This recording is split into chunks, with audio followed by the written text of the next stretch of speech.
Vargas tiene todavía las marcas de la tragedia. Todos los que vivimos aquí tenemos sepultado bajo estas calles parte de nuestro pasado. Vemos amigos de toda la vida viviendo entre el polvo. Algunos quieren desenterrar sus casas y poder enterrar a sus muertos. Antes de la tragedia, en Vargas se vivía bien. Una estrecha franja urbanizada entre la montaña y la playa en la que crecimos cerca y a la vez lejos de Caracas. Más de 300.000 personas vivíamos aquí, pero aún así en muchos aspectos nos sentíamos como en un pueblo pequeño. La diversión habitual era la playa, o quizás subir a alguno de estos ríos que nunca imaginamos podrían causar tanto daño. Ahora, poco a poco nos vamos acostumbrando a esta imagen y cuesta recordar cómo eran las cosas antes de la tragedia.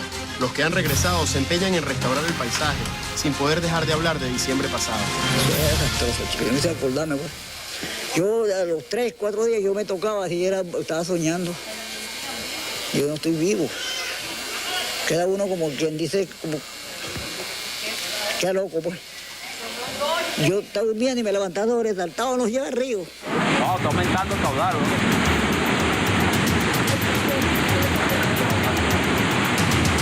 Mira.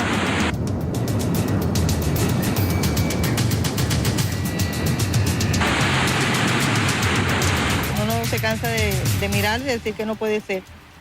Porque uno lo ve todos los días y todos los días dice, ¿será verdad o será que uno piensa que está soñando? Es que no pasó.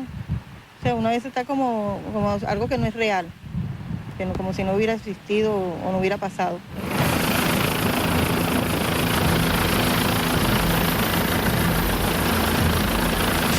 Mira, aquí cuando llueve nosotros no dormimos. Llueve, no digo, 4 días lloviendo, 4 días sin dormir nosotros. Ni de día ni de noche. Y uno buscaba, yo preparé, tenía mi lanchita preparada y todo ahí por si acaso. Y dije, no, por si acaso vienen los cerros, me tiro para la playa.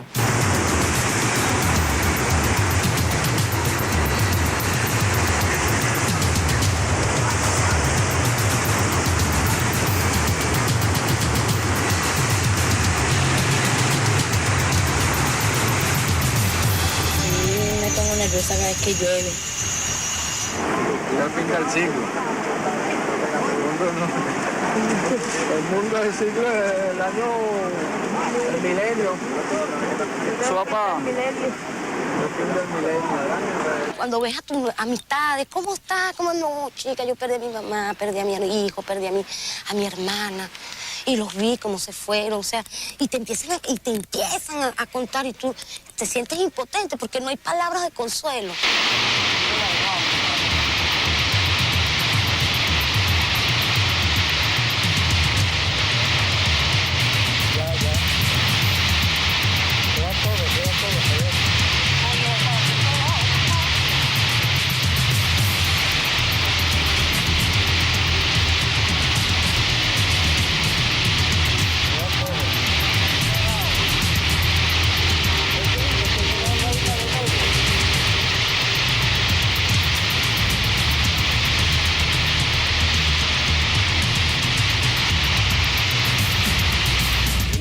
Había asustado de la lluvia, nunca en mi vida.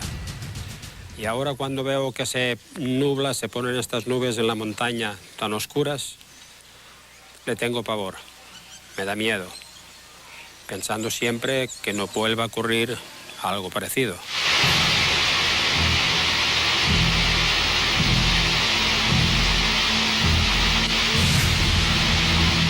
Yo digo que a mí me afectó porque yo a veces estoy tranquila y empiezo a ponerme nerviosa. Paso por los sitios donde yo brinqué tanto y empiezo a recordar. Estoy acostada, cierro los ojos y veo clarito todo.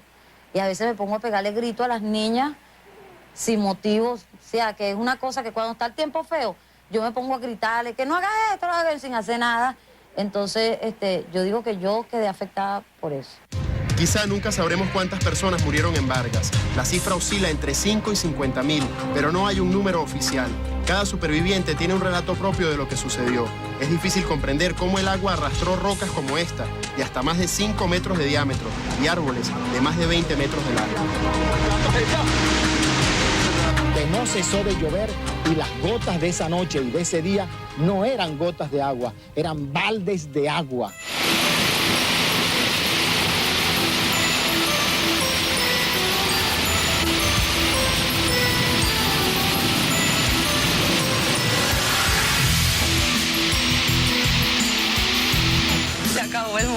fue lo que pensé. Pensaba que me iba a morir, que era el fin de todo. Corriente, estaba para allá. El que no tiene sitio va a buscar un sitio a la margen de un río, pues, a la orilla de un río, a la orilla de una quebrada. Y por eso es que hubo este gran desastre.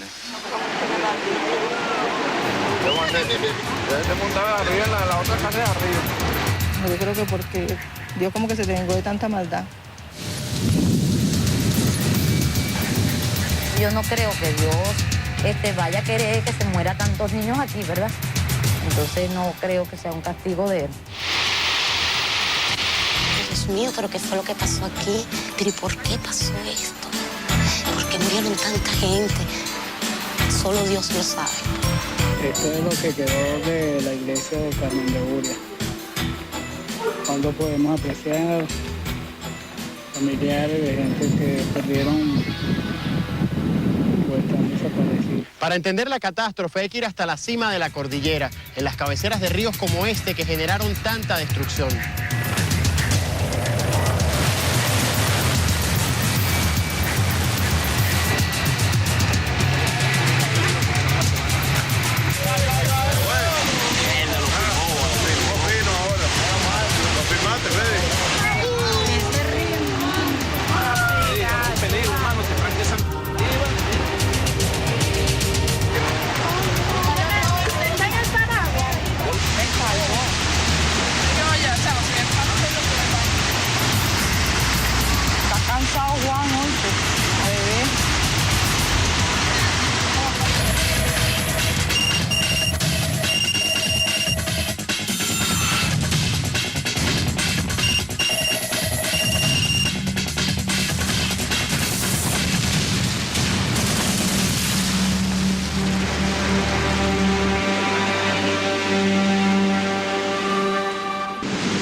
Desde aquí, desde el aire, es posible contemplar dónde comenzó la tragedia. La montaña es como una gran esponja que absorbe agua, pero al igual que las esponjas, hay un momento en que se satura. El problema es que lo que cayó fue más que solo agua. Los aguaceros de diciembre son los más intensos que se recuerdan. Era un chorro de agua que caían del cielo. Y eso empezó a las 6 de la mañana hasta las 3:30 de la tarde.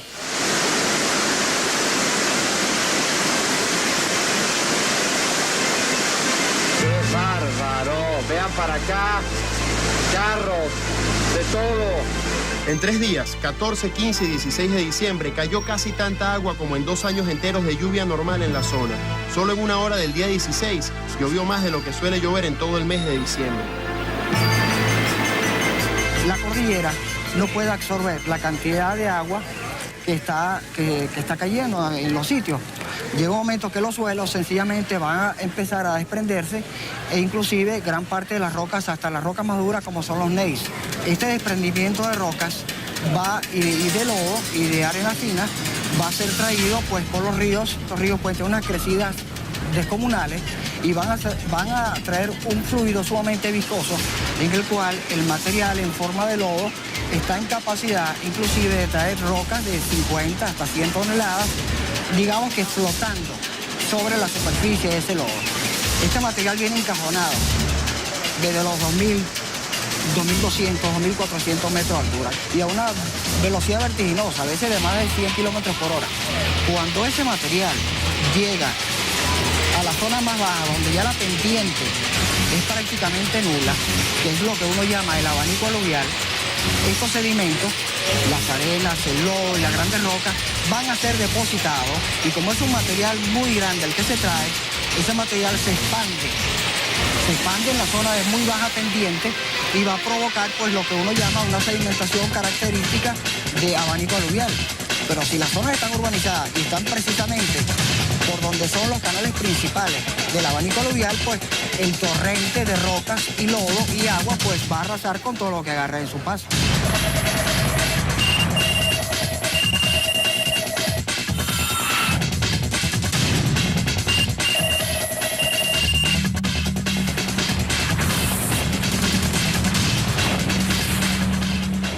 El Ávila está lleno de fallas. Son las mismas que originan los terremotos. Ellas rompen los bloques rocosos y facilitan que los peñascos caigan por estas pendientes. De acuerdo con informes de Naciones Unidas y de la Corporación Andina de Fomento, algunas de estas enormes rocas iban a más de 200 kilómetros por hora. Acabaron con todo lo que encontraron por delante. En la noche del día 15, el ruido del río empezó a avisar que la muerte venía. Muy feo, no sé, te sentía que venía la tragedia, sentía. Ya habían muertos ahí, ya habían ahí como 5 o 6 muertos. Eso fue el 14 amanecer 15. Yo le decía, no, mire, váyanse para allá, para la escuela. Estaban las elecciones, había soldados, váyanse para allá, la gente corría, era para el edificio. Y conseguían la muerte rapidito. El ruido era totalmente mortal. Y le dije a mi hijo, Javier, asómate y verás que el ruido es de muerte. Vamos a prepararnos, porque esto es feo. Bueno, el río nos sorprendió arriba y empezó a bajar mata, palos, todo lo que se conseguía, los carros, y empecé en toda la oficina tranca. Y la gente salía a ver qué pasaba y se lo llevaba. El que no sabía, no podía correr, no íbamos para la esquina de la iglesia, pues ya nos atrapaba, nos veníamos para acá, para la última calle del cerro, también nos atrapaba el río. Lo que venía la ola, pues la ola era una cosa inmensa, no, era altísima. Entonces cuando vimos la ola que se lleva a la Quincalla, se lleva al restaurante que está allí, el Marbella, entonces cuando empezamos a huir, pero ya entonces venía el lodo de todos lados y unas personas se quedaron atascadas, otros quedaron arriba del techo del Rey del Pescado, otros se montaron en el otro restaurante. Veíamos cómo las casas de aquí, más que toda la parte de arriba de los corales, se destruían y los techos, sin destrozarse, cómo se movilizaba, cómo bajaba, como que si tú agarraras una casa y la quisieras mover por completo hacia otro sitio. El río que bajaba era un monstruo, pues, un río que tenía una altura aproximadamente de 9 metros, pues, chocaba contra los edificios a una altura del tercer piso y bueno, ya para nosotros era así como algo inimaginable. Ya el jueves a las 3 de la tarde ya no se veía nada, ya las casas se las estrelló porque salían como barajitas, así, enteras salían y se estrellaban contra los edificios y la gente arriba pidiendo auxilio. Y esa gente obviamente se murieron. Yo hubo un momento que nos abrazamos y nos despedimos. Y me quedé abrazada de mis hijas, mi esposo y mi suegra ahí, esperando que viniera una avalancha y nos llevara. Hubo un momento también que mi esposo pensó en quitarle el revólver a un guardia que estaba armado ahí, matarnos a nosotros y matarse él porque no nos quería ver sufrir. Pero para mí era el fin del mundo, para mí nosotros no nos íbamos a salvar. Y vimos una camioneta Gran Blazer dorada con un niñito en una silla de bebé solo, dando vueltas, pues, y con las luces intermitentes. Y fue allí donde nos desesperamos más y sentíamos que vibraba el edificio. Detrás de esa Gran Blazer veíamos gente, manos, gritar pidiendo auxilio, pero no podíamos hacer nada porque si salías te morías. No había posibilidad de salvar a nadie y te podrás imaginar la impotencia que se siente que tú no puedes hacer nada por nadie. Porque digo, si morimos los tres, o los tres nos salvamos. Vino la avalancha por la parte de atrás, donde se llevó las puertas y las paredes de atrás. Yo no tuve tiempo ni de cerrar la puerta que subía del sótano. Solamente tuve tiempo de agarrarme de una mano a la escalera para el segundo piso. Cuando el agua ya me quería arrastrar y una comadre mía ya la llevaba al agua arrastrada por debajo de la puerta. O sea que los dos nos salvamos de casualidad, por segundos. Vimos morir bastante gente y ya la gente ya que estaba herida también ya se nos estaba muriendo también por el camino. Entonces lo dejábamos abandonados porque no podíamos seguir con ellos. Y más de uno lloraba, ¿no? Que vayan a buscar a mi familia que se llevó el río. Entonces si se lo llevó el río no lo podían ir a buscar. Porque vamos a salvarte la vida así también. Ya los ahogados ya estaban saliendo a la orilla ya. La gente los agarraba y los acostaba así en la tierra para que no se perdieran. Pero como habían tantos muertos, nosotros no podíamos con ellos. Pasando ríos, piedras, muertos, carros, de todo. Era la desesperación que tenía la gente, porque ellos estaban claros de que tenían a sus seres queridos, hijos, madres, padres, enterrados, ya muertos, pero querían sacar los cuerpos de ahí. Y la impotencia de no poder hacer nada. Yo lo único que pensaba era en mi familia. Pensaba que le podía pasar a mi familia. En salvarme yo, en salvando a mi familia y en salvar a toda la gente. Lo que bajaba era caliente. Era una cosa que te quemaba, pues. Entonces, yo tanto, mi suegra se entraba y me enterraba yo, eso no lo sentía como que si a uno lo estuvieran quemando. Yo vi el río, comenzó a comer para allá, nos salvamos, vale, grité yo al hijo mío, nos salvamos, porque el río cogió para allá. La organización nos permitió por lo menos, una vez que cesaron las lluvias, movilizar los grupos a las viviendas donde quedaron enseres, alimentos, y entonces nosotros nos permitimos lograr hacer un almacén. Se hizo una cocina general para todo el personal que estuvo resguarnecido en esas áreas. Tratamos de comunicarnos con otras poblaciones y vimos que no había modo porque todas las carreteras quedaron incomunicadas. Después me dice la señora, vámonos para la casa. Mire, cuando yo bajé, que yo vi el río así frente a mi casa, yo no vi casa ni nada. Y me puse a llorar. Después me puse los lentes y me puse a llorar, pero me daba pena. Pero llorando a cántar, así. Me mojé todito. Y el corazón me palpitaba y me hacía. Mi familia, los amigos más allegados, compartimos los ratos de rezar, de clamar a Dios. Y creo que de cierta forma fuimos escuchados, pues. Y si creo que Dios me dejó aquí fue porque creo que debo compartir mucho más y debo darle más crecimiento a mi espiritualidad que a otras cosas. El propio día 16 empezaron los rescates. En helicópteros, en barcos y hasta en motos, casi 100.000 personas salieron de Vargas en 5 días. 1 de cada 3 varguenses fue evacuado. Todos los que teníamos familiares desaparecidos manteníamos los ojos y las esperanzas puestos en las listas de rescatados y en las noticias de televisión. Igualmente el teléfono de reservaciones en Estados Unidos o al celular 014. Me trasladaron a Maiquetía. En Maiquetía fue que yo vi a mi mamá con mis hermanos. Después de ahí mi mamá fue a buscar a mis hermanos para que se fueran conmigo para Caracas. Y llegó un doctor y ahí me llevó. Yo le estaba diciendo que esperara que mi mamá me iba a llevar, pero no, que faltaba una camilla y me iban a llevar a mí. Y ahí me llevaron a las clínicas Caracas. Cuando al día siguiente me llevaron al San Ignacio de Loyola, que ahí después me fue a buscar un tío mío que ni lo conocía. Después fue que mi papá me llamó y me explicó todo. Raúl Escarrá es uno de mis compañeros de Noticiero Venevisión. Él vivía en Vargas y llevaba 2 semanas informando sobre los daños ocasionados por las lluvias, hasta que la tragedia lo dejó atrapado. Tuvo que ser rescatado, pero antes pudo ayudar a salvar la vida de la niña María Eugenia Pérez.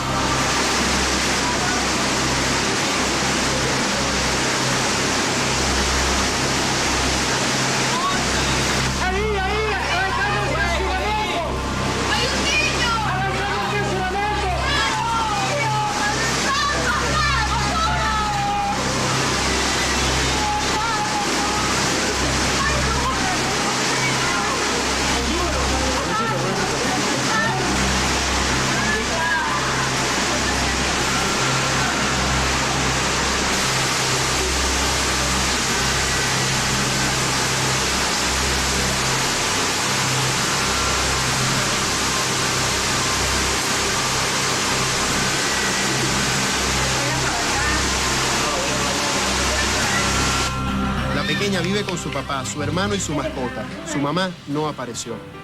Que si mi mamá está en el cielo, que me la vuelva a bajar y que cuide a todos mis seres queridos. Para Raúl, el recuerdo de ese momento es imborrable. María Eugenia, la niña bonita que... Ya, tranquila, mami, todo va a salir bien. Y yo creo que ese es el abrazo más hermoso que yo he sentido en mi vida y era algo así como que eterno, ¿no? En medio de tanta desolación, esa niña y yo caminando por un terreno desolado hacia un helicóptero.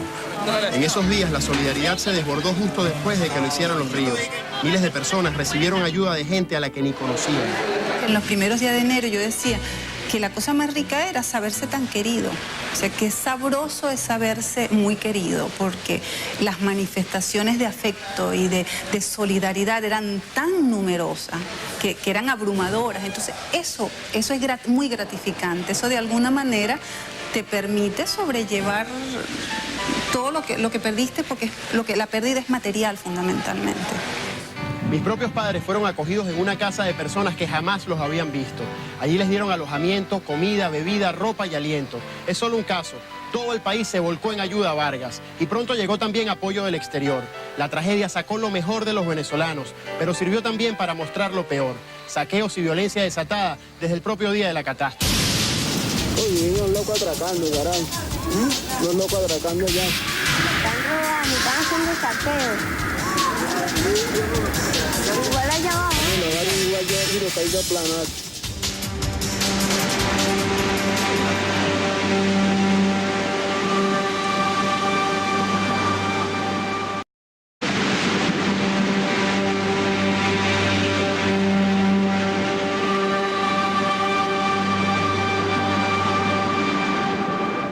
¿Qué están haciendo?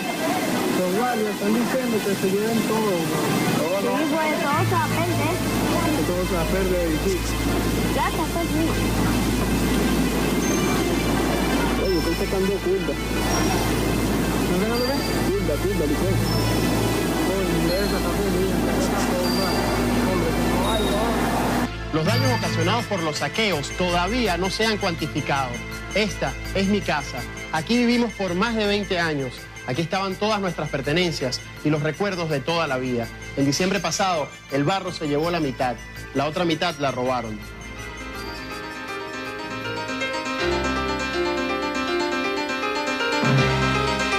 No queda ni una pieza de ropa, ni una sola foto familiar, ni el vestido de novia de mi mamá. Nada. La pérdida le da más valor a los sentimientos. Yo lo único que me acordé en el momento de salir fue mi foto, las primeras fotos de mi hijo y una foto de mi matrimonio. Porque es eso, ¿qué es lo prioritario? La bandeja de plata la puedo volver a comprar, yo nunca le voy a poder volver a tomar a mi hijo una foto recién nacida. Para muchas familias, la segunda tragedia fue regresar a sus hogares y verlos desvalijados. La cocina, el baño, que por razones obvias no entró. Está desastroso. La gente ha utilizado la casa para hacer sus necesidades acá. El cuarto de Xavier, más revolución, más desorden. El cuarto de los Chécheres. Me encuentro en lo que quedó de la casa. Si hay algún detalle, lo haré llegar por este video. Desvalijada, claro, no había nada. Se llevaron los muebles, la cocina, la nevera, la ropa, la soya, o sea, nada. Lo único que dejaron fueron la puerta tampoco. No dejaron nada, las 4 paredes. De hecho, cada día que pasa, cada vez hay menos cosas, pues ya han llegado límites de llevarse hasta los bloques. Una nevera que pesa como 50 kilos, se la montaban en el hombro y pasaban sobre las rocas del río San Julián. Se llevaron todo lo que se podían llevar y lo que no se pudieron llevar también lo rompieron. De repente hay que lavar algo a mano, antes lavaba siempre a lavadora, pero te saquearon y te llevaron muchas cosas y estás empezando de nuevo. Pero una persona que robó como que nos quitó todas las cosas que teníamos, que puedo pensar que no sé si lo puedo decir, que es un desgraciado, que no tiene conciencia, no tiene corazón, sabiendo el dolor que teníamos, con los sacrificios que nosotros compramos nuestras cosas. Porque eso nosotros no sacamos de ninguna rifa, solo trabajamos. Pero ninguno de estos males es comparable al de haber perdido familiares o seres queridos. Más de 100 familias esperan todavía encontrar a personas que desaparecieron a raíz de la tragedia.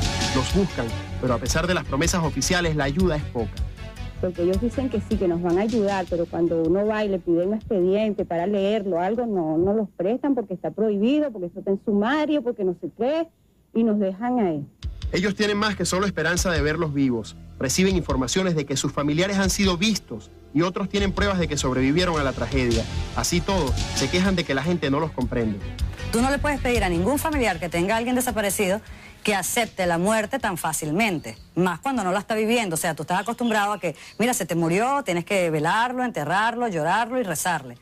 Ninguno de nosotros ha pasado por esto, entonces no tienes como todo el recorrido de lo que es ese momento, pues. Para ellos es imposible olvidar. Porque después de perder a mi esposo, a mi madre, a mi ahijada y no tener a mi hija conmigo, ha sido muy fuerte y duro. Pero tengo mucha fe, una fe grande en Dios y sé que las cosas van a ser mejor. Y el mejor regalo que yo espero de Navidad es volver a tener a mi hija conmigo. La vida en Vargas ha cambiado. Sobre todo en el este se nota que hay menos gente viviendo aquí. Encontrar autobuses se hace más difícil. Luego de la tragedia, el precio del transporte que va hacia el este se disparó. Ahora es más caro ir de Maiquetía a Naiguatá que de Maiquetía a Caracas. En ocasiones los conductores deciden suspender el viaje a mitad de trayecto. Las vías están cada vez más limpias, pero no en condiciones óptimas. Moverse por aquí es difícil. Todavía en algunas poblaciones falta la luz eléctrica y el agua corriente. Las redes de cloacas y de teléfonos no han sido restituidas por completo. Hay más patrullas de la policía en las calles, incluso por las noches en zonas devastadas. El año que viene, Vargas tendrá policía propia.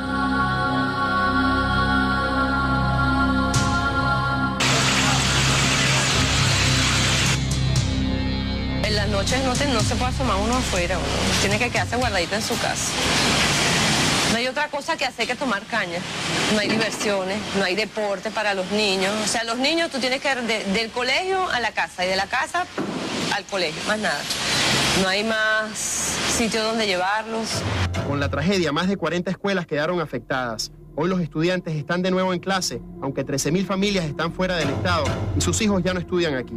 Los hospitales están casi todos recuperados, menos 2. La maternidad de Macuto y el psiquiátrico de Anare. El periférico de Pariata está en muy malas condiciones. Hay 6 clínicas privadas. Una de ellas abrió después de la tragedia.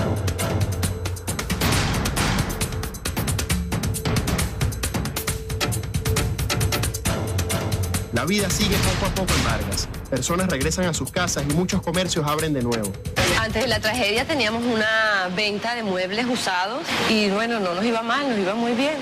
Pero después de la tragedia, mira, nadie vive aquí. ¿Quién compra muebles? Entonces teníamos que dedicarnos a hacer otra cosa. Entonces por eso fue que inventamos las empanaditas, aparte de que la gente no tenía dónde comer.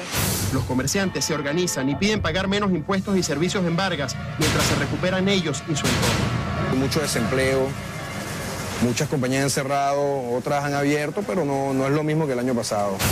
Los comerciantes necesitan que las playas y balnearios estén en buenas condiciones. El gobierno regional cree que eso podrá tomar más de un año. Hay aguas contaminadas por químicos derramados durante la tragedia. Y de 10 balnearios populares, solo el de Catialamar quedó en buen estado. 3 están completamente destruidos.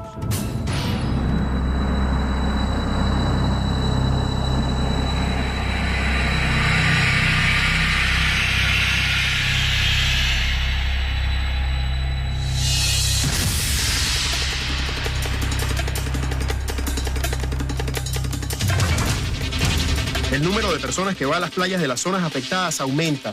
Algunos de los que se han arriesgado son los surfistas. Perdieron playas, pero han ganado otras zonas para la práctica de su deporte. Hay una playa nueva que se llama Paraíso, es una playa nueva que está en el Club Camurí, en la parte de atrás. Se hizo una derecha, una ola de derecha, rompe una buena derecha, muy buena. La geografía del estado cambió a tal punto que el gobierno tuvo que hacer nuevos mapas de la región. La superficie de Vargas aumentó en más de 1000 hectáreas. Hay sectores donde se presentan 80, 140 metros de diferencia entre la antigua línea de costa y la nueva línea de costa. Esto, por supuesto, que son nuevas playas que probablemente vayan a perder porque el agua, en este caso el mar, va a recuperar parte de esa zona, pero sin embargo no va a recuperar en totalidad de esa zona.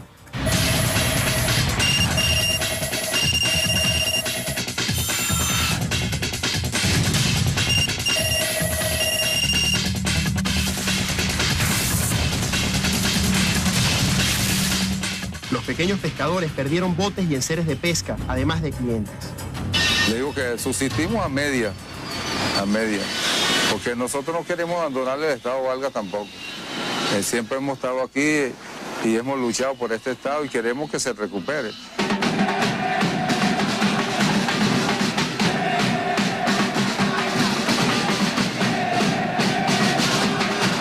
Todos apuestan por la recuperación.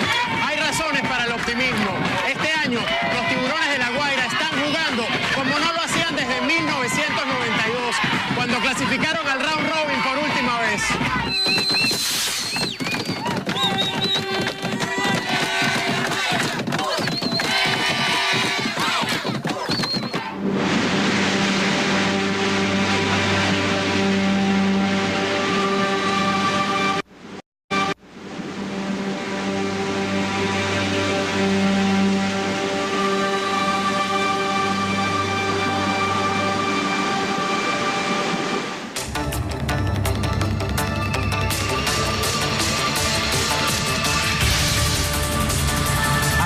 rápido quisieran los vecinos que fueran los trabajos de reconstrucción.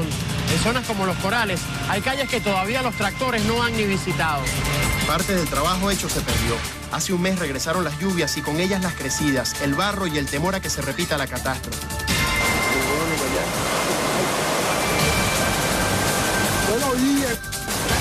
La primera elección nos pasó una tragedia. Esta elección Si sobrevivimos en el primero, ¿por qué no en el segundo, diga? Ahora que quedan los niños más como Guaira para atrás. Tienen las casas de las personas de la tragedia pasada. Aquí están todavía. A un año de la tragedia comenzó otra vez a colapsarse todo. Hay varias personas que como nos están buscando de robar, nosotros nos están buscando de defendernos. O sea, defendernos no es que, como decir que yo no tenga aquí, pero estamos aquí es como decir para que ellos no tengan, que no se metan para acá, pues. El gobierno regional cree que esas fuertes lluvias pueden volver cada año. Hasta ahora limpiaron vías de comunicación y cauces. Quitaron más de 12 millones de metros cúbicos de tierra. Si se hiciera una fila de camiones cargados con esta tierra, iría de Caracas a Moscú. Pero no es suficiente. El año que viene tienen que seguir con las obras de canalización y construir diques para retener el material que cae de la montaña. El Estado Vargas, la forma como se está planteando su recuperación es a través de obras que se puedan ir realizando durante varios años, pero que generen una calidad de vida adecuada a la gente, que haya pequeñas zonas de acceso comercial de baja escala, con densidades muy similares a las que ya existían en el Estado. Los varguenses esperan que esas obras generen empleo. La mitad de la población activa está sin trabajo y solo 1 de cada 4 jóvenes tiene un empleo fijo. Muchas personas han tenido que inventar profesiones para subsistir. Algunas de estas casas fueron limpiadas por topos, personas contratadas para escarbar en la tierra y rescatar bienes enterrados. El asentamiento nuevamente de la población del Estado deberá comenzarse a ver en unos 2 o 3 años, cuando ya las condiciones de infraestructura permitan y garanticen la seguridad de los bienes y la vida de las personas. Vale la pena recuperar Vargas. Según la Cámara Inmobiliaria Venezolana, las edificaciones que quedaron en pie luego de la tragedia valían unos 10 millardos de dólares y la recuperación total de esos inmuebles cuesta menos de 2 millardos. Esto es un trabajo allá para darle el curso a los... Esta es la entrada de la universidad. Oye, en la pared está ahí, ¿no? Esto eran olas, ¿no? Hola. ¿Tú estabas, Julio? Esto venía allá, en aquella azotea. Es el Camunimar. ¿Qué hora fue eso? Desde las 6 de la mañana. Mucha de esta gente somos vivienda principal, que no tenemos los medios como comprar otra vivienda o pagar un alquiler mensual para poder vivir en otra zona. Todo nuestro esfuerzo de toda la vida la tenemos aquí. No se puede perder algo tan espectacular. No se puede perder algo que la gente ha invertido parte de su vida aquí. El caso mío, aquí va a ser mi retiro, mi vejez. Si Dios me da salud, va a ser aquí, si Dios quiere.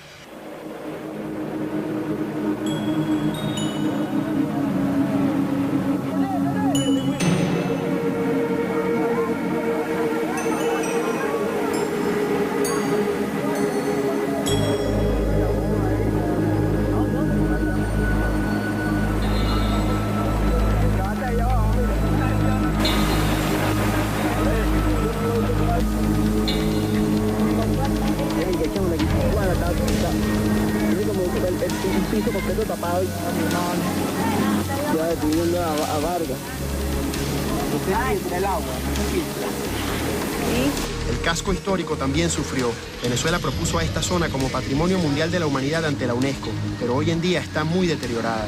Casi 40% de las casas coloniales de La Guaira fueron afectadas. Mayormente sufrieron las partes que están al lado del río, de un lado y del otro, frente a la catedral, donde está el sitio de la casa de Guali España, sufrió el frente cerca del correo y la parte de atrás, los aluviones de Barros, etc. Son muchos los daños que yo he visto y casas destruidas.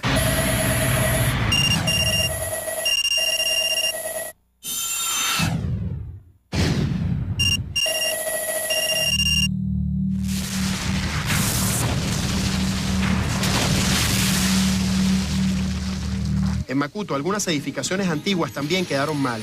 Rehabilitarlas cuesta mucho más de lo que sus dueños pueden pagar y por eso piden ayuda. Vargas vive del puerto de La Guaira y del aeropuerto de Maiquetía. La tercera actividad era el turismo. Quieren que sea la primera fuente de ingresos del Estado. En uno de nuestros recorridos pudimos comprobar que incluso así resulta atractivo para algunos visitantes. El lugar en el que crecí en los Estados Unidos sufría de inundaciones. O sea que he vivido inundaciones, pero no con todas las rocas y el lodo de esta manera. Esto es malo, porque las inundaciones generalmente no destrozan edificios como lo que he visto aquí. Las playas de Vargas son visitadas sobre todo por personas de Caracas. La idea es favorecer un turismo para las clases medias y bajas de la capital. Todos esos planes necesitan de tiempo y dinero. En el 2001 el Estado venezolano invertirá más de 140 millardos de bolívares en Vargas. En 3 años quieren que el monto sea de unos 700 millardos. Fíjate tú que con lo que faltan para reparar a Vargas son 80.000 millones de millardos. Calculan para que sea el Vargas de antes. ¿Y de dónde decía el país? Fíjate que aquí mandaron centavos de todas partes del mundo. Bueno, y no alcanzó para nada. Se lo cogieron, tú sabes cómo es el negocio. Los sobrevivientes no pueden acostumbrarse ni olvidar la tragedia. No hay cifras oficiales de cuántas personas pueden haber perdido el juicio, pero se puede hablar de decenas. Algunos han llegado al suicidio. Los trastornos del sueño y del comportamiento son más frecuentes. A veces hace falta ayuda psicológica.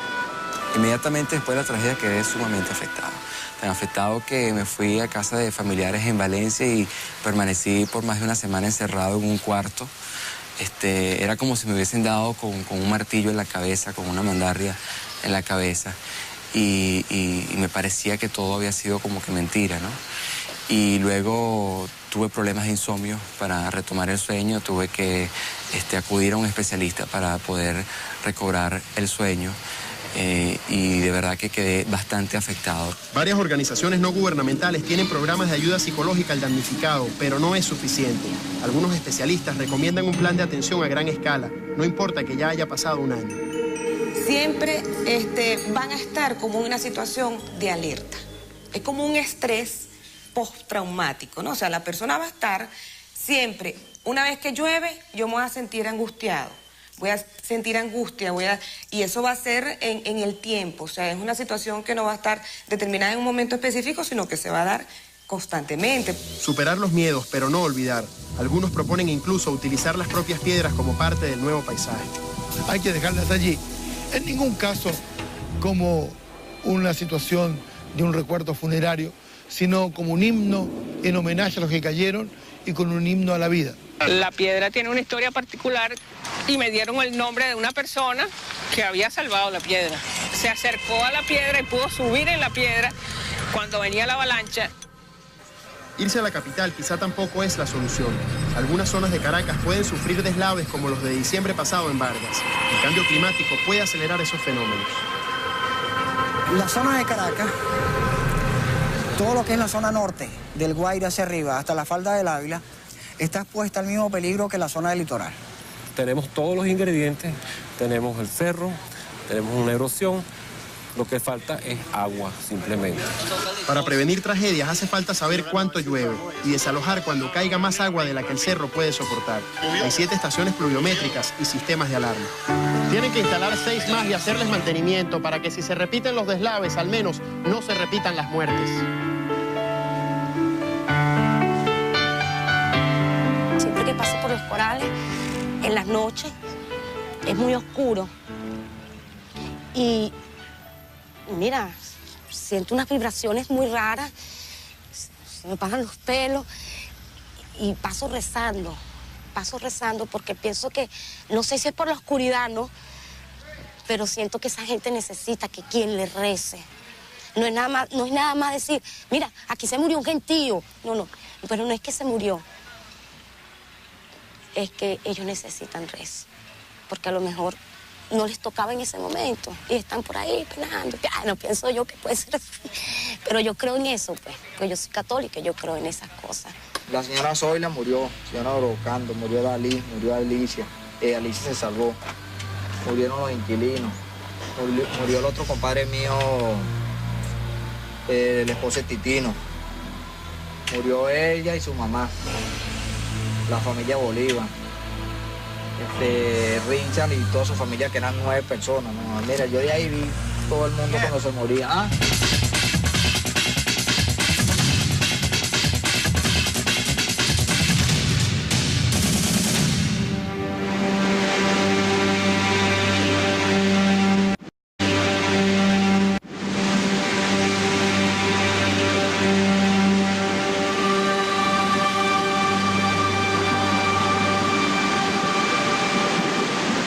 Estas casas ya vieron catástrofes similares. Más de 200 años antes de la última tragedia, el explorador alemán Alejandro de Humboldt relató cómo el río Osorio se desbordó aquí, mató a 30 personas, arrastró rocas y troncos y destruyó varias casas. En el siglo XX se han registrado al menos 7 fenómenos similares, aunque ninguno tan trágico como el de 1999.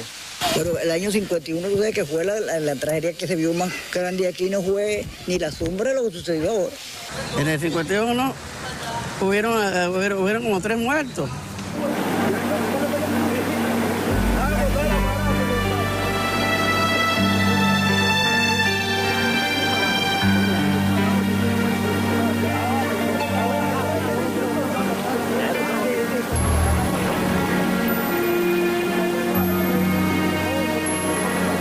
Aquí no se saben todavía.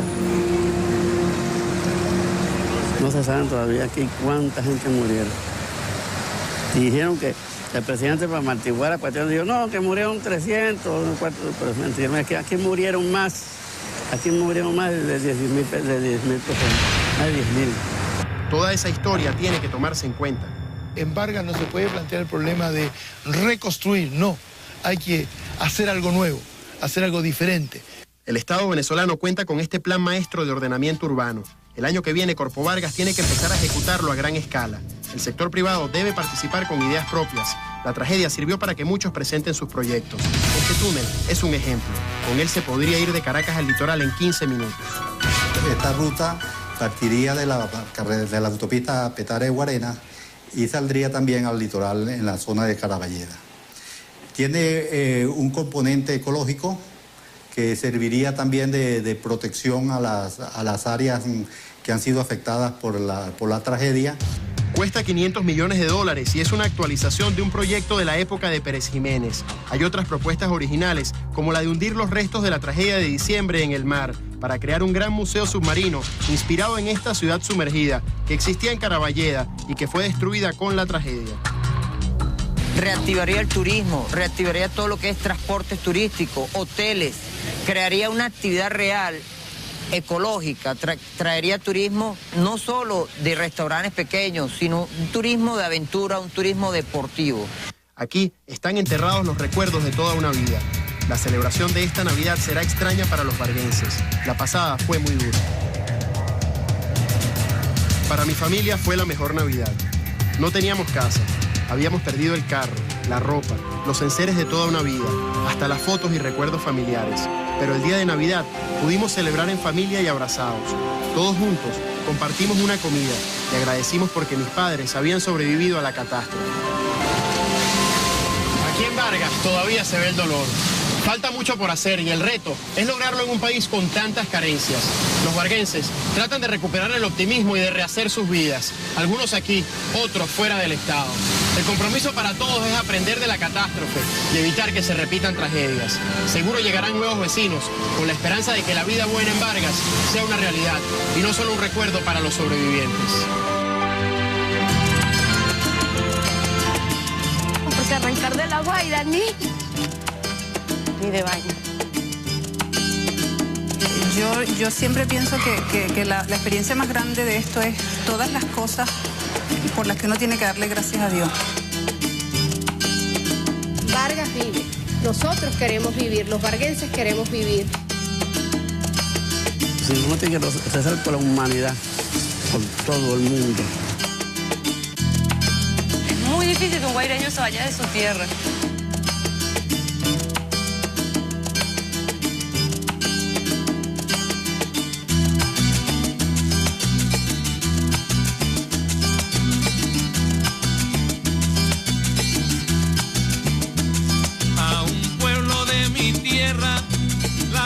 Se le enterró, la lluvia siempre bendita, esta vez se equivocó. A un pueblo de mi tierra, la vida se le enterró, durmiendo su dulce sueño, el río se lo llevó. Por las noches, con la luz de la luna, hay un coro en el fondo del mar. Por las noches, con la luz de la luna, hay un coro en el fondo del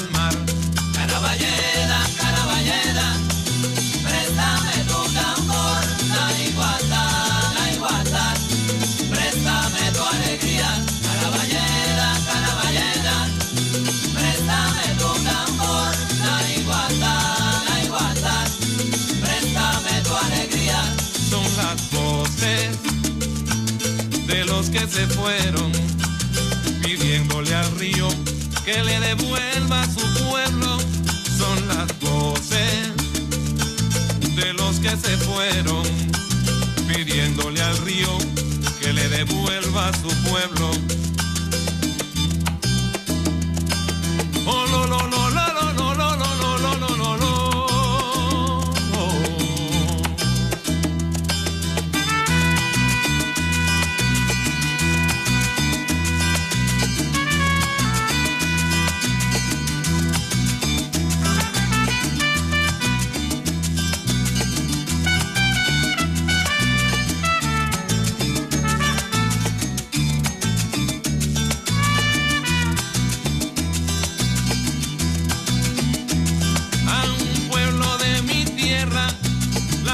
Se le enterró, la lluvia siempre bendita, esta vez se equivocó. A un pueblo de mi tierra, la vida se le enterró, durmiendo su dulce sueño, el río se lo llevó. Por las noches, con la luz de la luna, hay un coro en el fondo del mar. Por las noches, con la luz de la luna, hay un coro en el fondo del mar. Caraballeda, Caraballeda, préstame tu tambor, la igualdad, préstame tu alegría. Caraballeda, Caraballeda, préstame tu tambor, la igualdad, préstame tu alegría. Son las voces de los que se fueron, pidiéndole al río que le devuelva a su pueblo. Son las voces, ay, ay, ay, de los que se fueron, pidiéndole al río que le devuelva a su pueblo. Ay, la, la, la, la, la, la, la, la, la, la, la, la, la, la, la, la, la, la, la.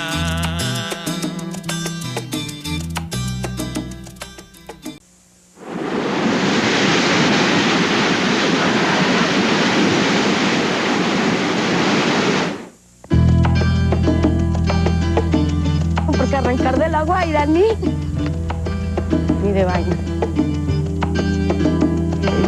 Yo siempre pienso que la experiencia más grande de esto es todas las cosas por las que uno tiene que darle gracias a Dios.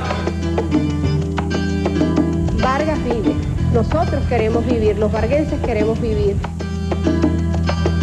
Sí, uno tiene que rezar por la humanidad, por todo el mundo. Es muy difícil que un guaireño se vaya de su tierra.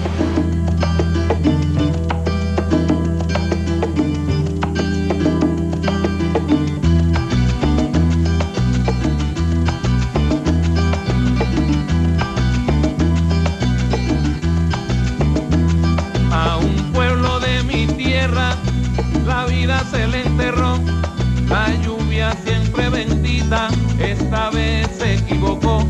A un pueblo de mi tierra, la vida se le enterró, durmiendo su dulce sueño, el río se lo llevó. Por las noches, con la luz de la luna, hay un coro en el fondo del mar. Por las noches, con la luz de la luna, hay un coro en el fondo del mar. Caraballeda, Caraballeda, préstame tu tambor, la igualdad, préstame tu alegría. Caraballeda, Caraballeda, préstame tu tambor, la igualdad, préstame tu alegría. Son las voces de los que se fueron, pidiéndole al río que le devuelva a su pueblo. Son las voces de los que se fueron, pidiéndole al río que le devuelva a su pueblo. Oh, lo, lo, lo, lo, lo, lo, lo, lo, lo, lo, lo, lo.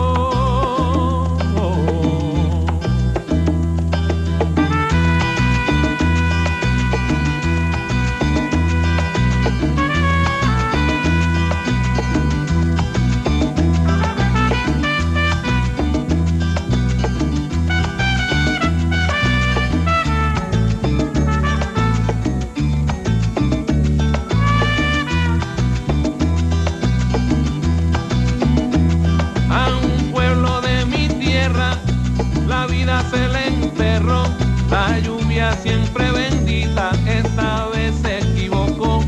A un pueblo de mi tierra la vida se le enterró. Durmiendo su dulce sueño, el río se lo llevó. Por las noches, con la luz de la luna, hay un coro en el fondo del mar. Por las noches, con la luz de la luna, hay un coro en el fondo del mar. Caraballeda, Caraballeda, préstame tu tambor, la iguata, préstame tu alegría. Caraballeda, Caraballeda, préstame tu tambor, la iguata, préstame tu alegría. Son las voces de los que se fueron, pidiéndole al río que le devuelva su pueblo. Son las voces, ay, ay, ay, de los que se fueron, pidiéndole al río